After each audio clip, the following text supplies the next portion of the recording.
श्री रामकृष्ण तथा ईश्वर चंद्र विद्यासागर। श्री विद्यासागर का मकान। आज शनिवार है, श्रावण कृष्ण षष्ठी, 5 अगस्त 1882 ईस्वी। दिन के 4 बजे होंगे। श्री रामकृष्ण किराए की गाड़ी पर कलकत्ते के रास्ते बादुड़ बागान की तरफ जा रहे हैं। भवनाथ, हाजरा और मास्टर साथ में हैं। आप पंडित ईश्वर चंद्र विद्यासागर के घर जाएंगे।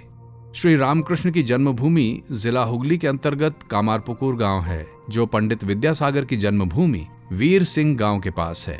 श्री रामकृष्ण देव बाल्यकाल से ही विद्यासागर की दया की चर्चा सुनते आए हैं। दक्षिणेश्वर के काली मंदिर में प्रायः उनके पांडित्य और दया की बातें सुना करते हैं। यह सुनकर कि मास्टर विद्यासागर के स्कूल में पढ़ाते हैं, आपने उनसे पूछा, क्या मुझे विद्यासागर के पास ले चलोगे? मुझे उन्हें देखने की बड़ी इच्छा होती है। मास्टर ने जब विद्यासागर से ये बात कही तो उन्होंने हर्ष के साथ किसी शनिवार को 4 बजे उन्हें साथ लाने को कहा। केवल यही पूछा, कैसे परमहंस हैं? क्या वे गेरुए कपड़े पहनते हैं? मास्टर ने कहा, जी नहीं, वे एक अद्भुत पुरुष हैं। लाल किनारीदार धोती पहनते हैं, कुर्ता पहनते हैं, पॉलिश किए हुए स्लीपर पहनते हैं। रानी रासमणी के काली मंदिर की एक कोठरी में रहते हैं, जिसमें एक तख्त है और उस पर बिस्तर और मच्छरदानी। उस बिस्तर पर लेटते हैं।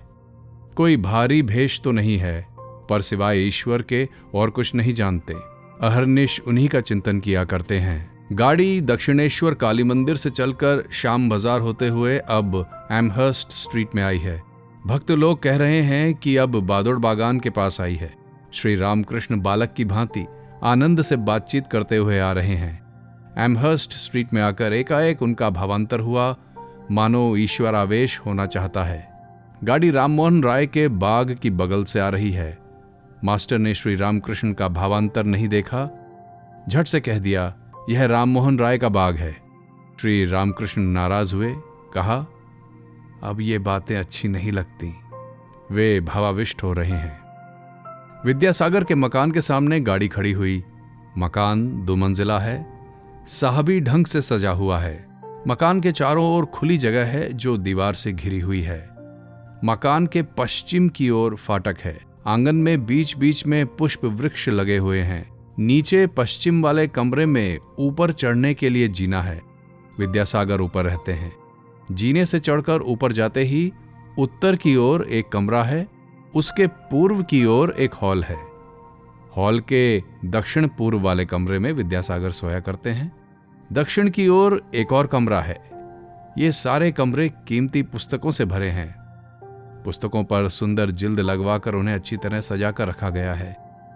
हॉल के पूर्व की ओर मेज और कुर्सी है। यहीं बैठकर विद्यासागर काम किया करते हैं। जो लोग उनसे मिलने आते हैं वे मेज के तीनों ओर रखी हुई कुर्सियों पर बैठा करते हैं। मेज पर कागज, कलम, स्याही आदि लिखने की वस्तुएं, बहुत सी चिट्ठियां और कुछ पुस्तकें रखी हुई हैं। इस मेज के दक्षिण दिशा के कमरे में एक छोटा बिछौना है। यहीं पर ये शयन किया करते हैं। मेज पर जो चिट्ठियां रखी हुई हैं उनमें क्या लिखा है? शायद किसी विधवा ने लिखा है, मेरा नाबालिग बच्चा अनाथ है, उसकी ओर देखने वाला कोई नहीं, आप ही को उसकी ओर देखना होगा। किसी ने लिखा है, आप कहीं चले गए थे, इसलिए हमें इस माह का पैसा समय से नहीं मिला, बड़ी तकलीफ हुई। किसी गरीब छात्र ने लिखा है, आपके स्कूल में निःशुल्क भर्ती तो हो गया हूं, पर मुझ में पुस्तक खरीदने की भी सामर्थ्य नहीं है। श्री रामकृष्ण देव गाड़ी से उतरे। मास्टर राह बताते हुए उनको मकान के भीतर ले जा रहे हैं। आंगन में फूलों के पेड़ हैं। उनके बीच में से जाते हुए श्री रामकृष्ण बालक की तरह बटन में हाथ लगाकर मास्टर से पूछ रहे हैं, कुर्ते के बटन खुले हुए हैं, इससे कुछ हानि तो ना होगी? बदन पर एक सूती कुर्ता है और लाल किनारे की धोती पहने हुए हैं, जिसका एक छोर कंधे पर पड़ा हुआ है। पैरों में स्लीपर है। मास्टर ने कहा, आप इन सब के लिए चिंता ना कीजिए, आपकी कहीं कुछ त्रुटि न होगी, आपको बटन नहीं लगाना पड़ेगा। समझाने पर लड़का जैसे शांत हो जाता है, वे भी वैसे ही शांत हो गए। श्री रामकृष्ण भक्तों के साथ जीने से चढ़कर पहले कमरे में, जो उत्तर की तरफ था, गए। कमरे में उत्तरी हिस्से में विद्यासागर दक्षिणाभिमुख बैठे हैं। सामने एक चौकोर लंबी चिकनी मेज है। इसी के पास एक बेंच है। मेज के आसपास कुछ कुर्सियां हैं। विद्यासागर दो एक मित्रों से बातचीत कर रहे थे। श्री रामकृष्ण के प्रवेश करते ही विद्यासागर ने खड़े होकर उनका स्वागत किया। श्री रामकृष्ण मेज के पूर्व की ओर खड़े हैं। बायां हाथ मेज पर है, पीछे वह बेंच है। विद्यासागर को पूर्व परिचित की भांति एक टक देखते हैं और भावावेश में हंसते हैं। विद्यासागर की उम्र 63 के लगभग होगी। श्री रामकृष्ण भावाविष्ट हो रहे हैं और थोड़ी देर के लिए उसी दशा में खड़े हैं। भाव संभालने के लिए बीच बीच में कहते हैं कि पानी पीऊंगा। इस बीच में घर के लड़के और आत्मीय बंधु भी आकर खड़े हो गए। श्री रामकृष्ण भावाविष्ट होकर बेंच पर बैठते हैं। एक 17-18 वर्ष का लड़का उस पर बैठा है। विद्यासागर के पास सहायता मांगने आया है। श्री रामकृष्ण भावाविष्ट हैं। ऋषि की अंतर्दृष्टि लड़के के सब मनोभाव ताड़ गई। वे कुछ सरक कर बैठे और भावावेश में कहने लगे, मां, इस लड़के की संसार में बड़ी आसक्ति है और तुम्हारे अविद्या के संसार पर। यह अविद्या का लड़का है जो ब्रह्म विद्या के लिए व्याकुल नहीं है। केवल अर्थकरी विद्या का उपार्जन करना उसके लिए व्यर्थ है। कदाचित वे यही कह रहे हैं। विद्यासागर ने व्यग्र होकर किसी से पानी लाने को कहा और मास्टर से पूछा, कुछ मिठाई लाऊं, क्या ये खाएंगे? मास्टर ने कहा, जी हां, ले आइए। विद्यासागर जल्दी से भीतर जाकर कुछ मिठाइयां ले आए और कहा कि ये वर्धमान से आई हैं। श्री रामकृष्ण को कुछ खाने को दी गई। हाजरा और भवनाथ ने भी कुछ पाई। जब मास्टर की बारी आई तो विद्यासागर ने कहा, वह तो घर का ही लड़का है, उसके लिए चिंता नहीं। श्री रामकृष्ण एक भक्त लड़के के बारे में विद्यासागर से कह रहे हैं जो सामने ही बैठा था। उन्होंने कहा, यह लड़का बहुत अच्छा है और इसके भीतर सार है जैसे फल्गु नदी। ऊपर तो रेत है पर थोड़ा खोदने से ही भीतर पानी बहता दिखाई देता है। मिठाई पा चुकने के बाद हंसते हुए विद्यासागर से बातचीत कर रहे हैं। देखते ही देखते कमरा दर्शकों से भर गया। कोई बैठा है, कोई खड़ा है। श्री रामकृष्ण कहते हैं, आज सागर से आ मिला। इतने दिन खाई, सोता और अधिक से अधिक हुआ तो नदी देखी, पर अब सागर देख रहा हूं। सब हंसते हैं। विद्यासागर कहते हैं, तो थोड़ा खारा पानी लेते जाइए। नहीं जी, खारा पानी क्यों? तुम तो अविद्या के सागर नहीं, विद्या के सागर हो। तुम क्षीर समुद्र हो। सब हंसने लगते हैं। आप जो चाहे कह सकते हैं। तुम्हारा कर्म सात्विक कर्म है, यह सत्व का रजस है। सत्व गुण से दया होती है। दया से जो कर्म किया जाता है वो है तो राजसिक कर्म सही, पर ये रजोगुण सत्व का रजोगुण है, इसमें दोष नहीं है।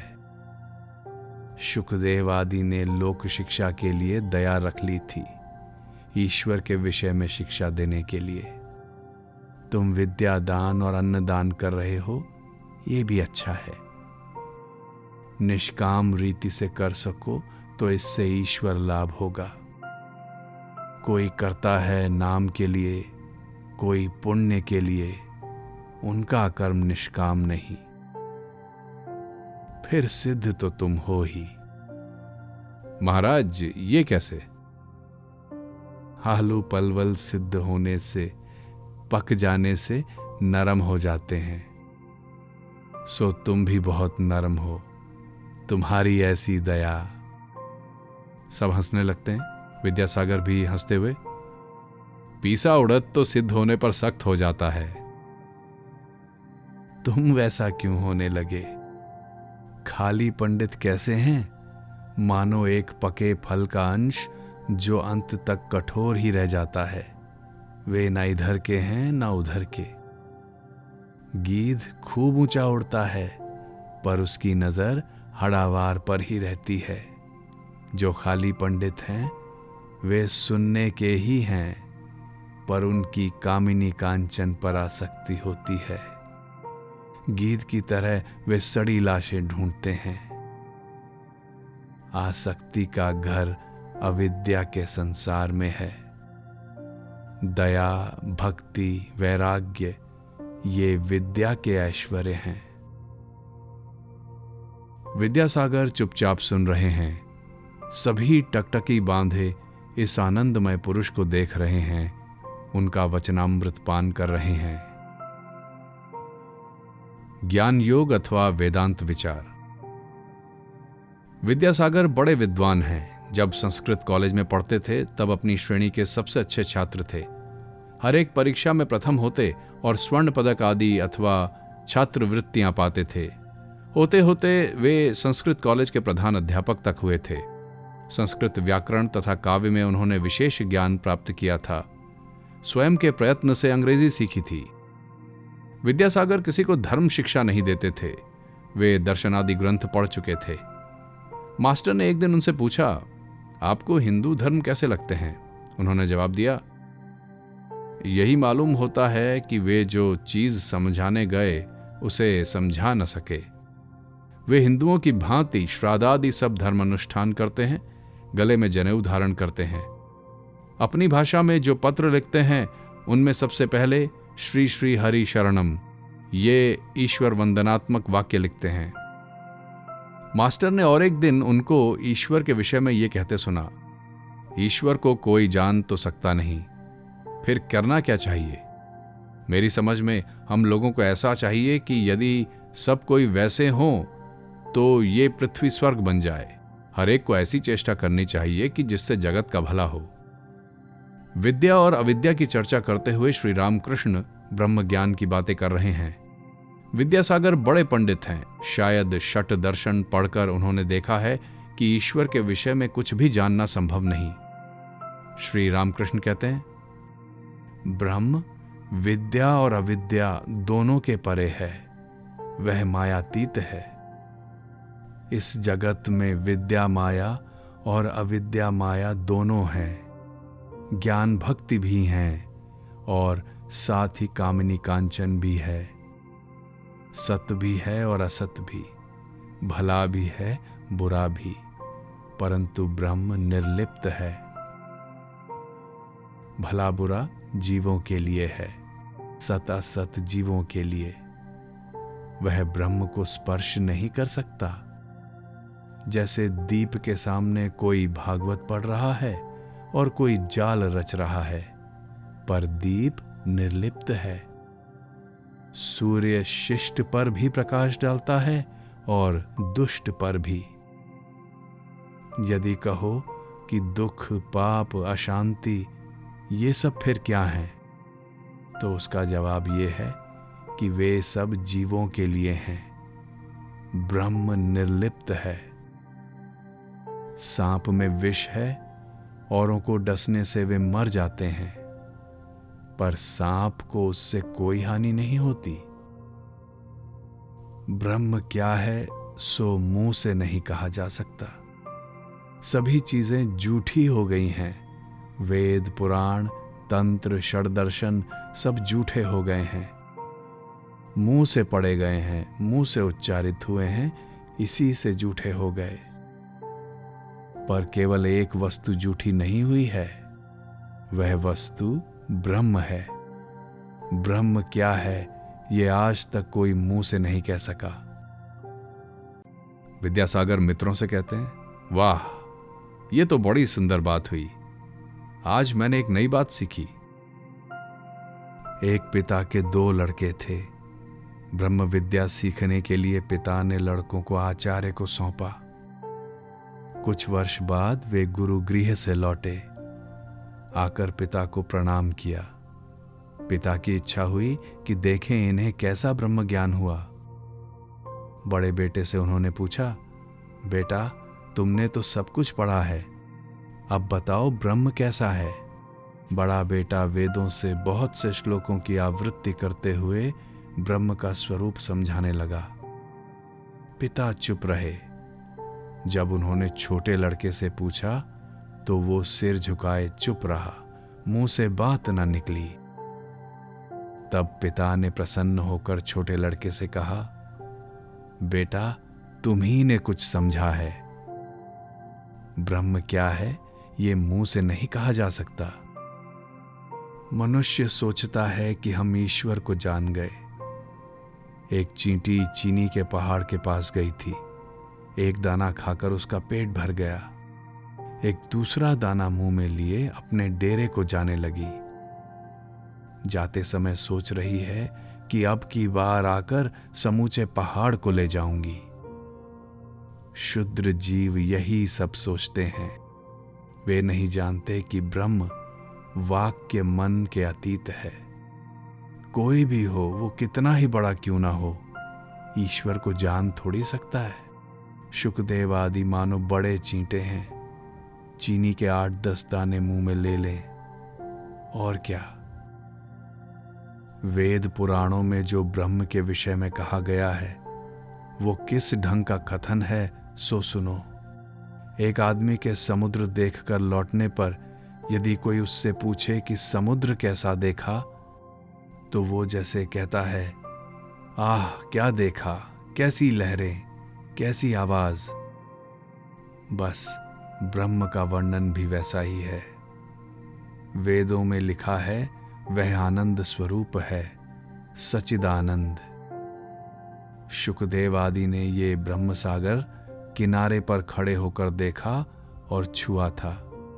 किसी के मतानुसार वे इस सागर में उतरे नहीं। इस सागर में उतरने से फिर कोई लौट नहीं सकता।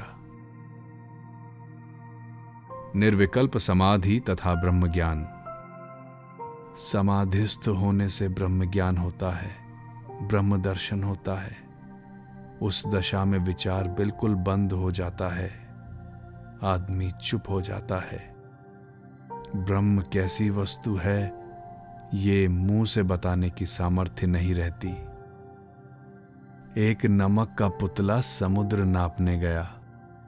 पानी कितना गहरा है उसकी खबर देना चाहता था, पर खबर देना उसे नसीब ना हुआ। वो पानी में उतरा कि गल गया। बस फिर खबर कौन दे। किसी ने प्रश्न किया, क्या समाधिस्थ पुरुष जिनको ब्रह्म ज्ञान हुआ है फिर बोलते नहीं? श्री रामकृष्ण विद्यासागर आदि से कहते हैं, लोक शिक्षा के लिए शंकराचार्य ने विद्या का अहम रखा था। ब्रह्म दर्शन होने से मनुष्य चुप हो जाता है। जब तक दर्शन ना हो तभी तक विचार होता है। घी जब तक पक ना जाए तभी तक आवाज करता है। पके घी से शब्द नहीं निकलता, पर पके घी में कच्ची पूड़ी छोड़ी जाती है तो फिर एक बार वैसा ही शब्द निकलता है। जब कच्ची पूरी को पका डाला तब वो फिर चुप हो जाता है। वैसे ही समाधिस्थ पुरुष लोक शिक्षण के लिए फिर नीचे उतरता है, फिर बोलता है। जब तक मधुमक्खी फूल पर नहीं बैठती तब तक भिनभिनाती रहती है। फूल पर बैठकर मधु पीना शुरू करने के बाद वो चुप हो जाती है। हाँ, मधुपान के उपरांत मस्त होकर फिर कभी कभी भनभनाती है। तालाब में घड़ा भरते समय भक भक आवाज होती है। घड़ा भर जाने के बाद फिर आवाज नहीं होती। हाँ, यदि एक घड़े से पानी दूसरे घड़े में डाला जाए तो फिर शब्द होता है। ज्ञान एवं विज्ञान, अद्वैतवाद, विशिष्टाद्वैतवाद तथा द्वैतवाद का समन्वय। श्री रामकृष्ण कहते हैं, ऋषियों को ब्रह्म ज्ञान हुआ था। विषय बुद्धि का लेश मात्र रहते ये ब्रह्म ज्ञान नहीं होता। ऋषि लोग कितना परिश्रम करते थे। सवेरे आश्रम से चले जाते थे, दिन भर अकेले ध्यान चिंतन करते और रात को आश्रम में लौटकर कुछ फलमूल खाते थे। देखना, सुनना, छूना, इन सब विषयों से मन को अलग रखते थे, तब कहीं उन्हें ब्रह्म का बोध होता था। कलियुग में लोगों के प्राण अन्न पर निर्भर हैं, देहात्म बुद्धि जाती नहीं। इस दशा में सोहम, मैं ब्रह्म हूं, कहना अच्छा नहीं। सभी काम किए जाते हैं, फिर मैं ही ब्रह्म हूं ये कहना ठीक नहीं। जो विषय का त्याग नहीं कर सकते, जिनका अहम भाव किसी तरह जाता नहीं, उनके लिए मैं दास हूं, मैं भक्त हूं, यह अभिमान अच्छा है। भक्ति पथ में रहने से भी ईश्वर का लाभ होता है। ज्ञानी नेति नेति, ब्रह्म यह नहीं वह नहीं, अर्थात कोई भी ससीम वस्तु नहीं, ये विचार करके सब विषय बुद्धि छोड़े तब ब्रह्म को जान सकता है।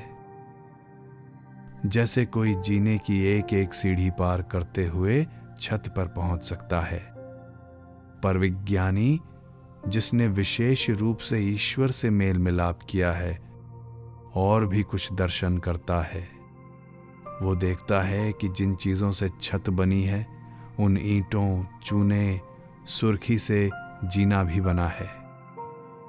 नेति नेति करके जिस ब्रह्म वस्तु का ज्ञान होता है वही जीव और जगत होती है। विज्ञानी देखता है कि जो निर्गुण है वही सगुण भी है। छत पर बहुत देर तक लोग ठहर नहीं सकते, फिर उतर आते हैं। जिन्होंने समाधिस्थ होकर ब्रह्म दर्शन किया है वे भी नीचे उतर कर देखते हैं कि वही जीव जगत हुआ है। सा रे गा मा पा ध नी, नी में चरम भूमि है। नी में चरम भूमि में बहुत देर तक रहा नहीं जाता। अहम नहीं मिटता तब मनुष्य देखता है कि ब्रह्म ही मैं, जीव, जगत सब कुछ हुआ है। इसी का नाम विज्ञान है। ज्ञानी की राह भी राह है, ज्ञान भक्ति की राह भी राह है, फिर भक्ति की भी राह एक राह है। ज्ञान योग भी सत्य है और भक्ति पथ भी सत्य है। सभी रास्ते से ईश्वर के समीप जाया जा सकता है। ईश्वर जब तक जीवों में मैं बोध रखता है तब तक भक्ति पथ ही सरल है। विज्ञानी देखता है कि ब्रह्म अटल, निष्क्रिय, सुमेरुवत है। यह संसार उसके सत्व, रज और तम इन 3 गुणों से बना है, पर वह निर्लिप्त है। विज्ञानी देखता है कि जो ब्रह्म है वही भगवान है। जो गुणातीत है वही षड पूर्ण भगवान है। ये जीव और जगत, मन और बुद्धि, भक्ति, वैराग्य और ज्ञान सब उसके ऐश्वर्य हैं। जिस बाबू के घर द्वार नहीं है या तो बिक गया, वो बाबू कैसा। सब हंसने लगते हैं। ईश्वर षड पूर्ण है। यदि उसके ऐश्वर्य न होता तो कौन उसकी परवाह करता। एक बार फिर सब हंसने लगते हैं। देखो ना, ये जगत कैसा विचित्र है। कितने प्रकार की वस्तुएं, चंद्र, सूर्य, नक्षत्र, कितने प्रकार के जीव इसमें हैं। बड़ा छोटा, अच्छा बुरा, किसी में शक्ति अधिक है, किसी में कम। विद्यासागर पूछते हैं, क्या ईश्वर ने किसी को अधिक शक्ति दी है और किसी को कम? वह विभु के रूप में सब प्राणियों में है, चींटियों तक में है, पर शक्ति का तारतम्य होता है। नहीं तो क्यों कोई 10 आदमियों को हरा देता है और कोई एक ही आदमी से भागता है? और ऐसा ना हो तो भला तुम्हें ही सब कोई क्यों मानते हैं? क्या तुम्हारे 2 सींग निकले हैं? औरों की अपेक्षा तुम में अधिक दया है, विद्या है, इसीलिए तुमको लोग मानते हैं और देखने आते हैं। क्या तुम ये बात नहीं मानते हो? विद्यासागर मुस्कुराते हैं। केवल पांडित्य, पुस्तक की विद्या आसार है, भक्ति ही सार है। केवल पंडिताई में कुछ नहीं है। लोग किताबें इसलिए पढ़ते हैं कि वे ईश्वर लाभ में सहायता करेंगी, उनसे ईश्वर का पता लगेगा। किसी ने एक साधु से पूछा, आपकी पोथी में क्या है? साधु ने उसे खोलकर दिखाया। हर एक पन्ने में ओम रामः लिखा था और कुछ नहीं। गीता का अर्थ क्या है? उसे 10 बार कहने से जो होता है वही। 10 बार गीता गीता कहने से त्यागी त्यागी निकल आता है। गीता ये शिक्षा दे रही है कि हे जीव, तू सब छोड़कर ईश्वर लाभ की चेष्टा कर। कोई साधु हो चाहे गृहस्थ, मन से सारी आसक्ति दूर करनी चाहिए। जब चैतन्य देव दक्षिण में तीर्थ भ्रमण कर रहे थे तो उन्होंने देखा कि एक आदमी गीता पढ़ रहा है। एक दूसरा आदमी थोड़ा दूर बैठ उसे सुन रहा है और सुनकर रो रहा है। आंखों से आंसू बह रहे हैं। चैतन्य देव ने पूछा, क्या तुम ये सब समझ रहे हो? उसने कहा, प्रभु, इन श्लोकों का अर्थ तो मैं नहीं समझता हूं। फिर उन्होंने पूछा, तो रोते क्यों हो? भक्त ने जवाब दिया, मैं देखता हूं कि अर्जुन का रथ है और उसके सामने भगवान और अर्जुन बातचीत कर रहे हैं। बस यही देखकर मैं रो रहा हूं। भक्ति योग का रहस्य। श्री रामकृष्ण आगे कहते हैं, विज्ञानी क्यों भक्ति लिए रहते हैं? इसका उत्तर यह है कि मैं नहीं दूर होता। समाधि अवस्था में दूर तो होता है, परंतु फिर आ जाता है। साधारण जीवों का अहम नहीं जाता। पीपल का पेड़ काट डालो, फिर उसके दूसरे दिन अंकुर निकल आ जाता है। ज्ञान लाभ के बाद भी न जाने कहां से मैं फिर आ जाता है। स्वप्न में तुमने बाघ देखा, इसके बाद जागे तो भी तुम्हारी छाती धड़कती है। जीवों को जो दुख होता है मैं से ही होता है। बैल हम करता है, इसी से तो इतनी यातना मिलती है। हल में जोता जाता है, वर्षा और धूप सहनी पड़ती है और फिर कसाई लोग काटते हैं। चमड़े के जूते बनते हैं, ढोल बनता है, तब खूब पिटता है, फिर भी निस्तार नहीं। अंत में आंतों से तांत बनती है और उसे धुनिया अपने दुन्हे में लगाती है। तब वो मैं नहीं कहता, तब कहता है तू हूं, अर्थात तुम। जब तुम कहता है तब निस्तार होता है। हे ईश्वर, मैं दास हूं, तुम प्रभु हो। मैं संतान हूं, तुम मां हो। राम ने पूछा, हनुमान, तुम मुझे किस भाव से देखते हो? हनुमान ने कहा, जब मुझे मैं का बोध रहता है तब मैं देखता हूं तुम पूर्ण हो, मैं अंश हूं। तुम प्रभु हो, मैं दास हूं। जब तत्व ज्ञान होता है तब देखता हूं तुम ही मैं हो और मैं ही तुम हूं। सेव्य सेवक भाव ही अच्छा है।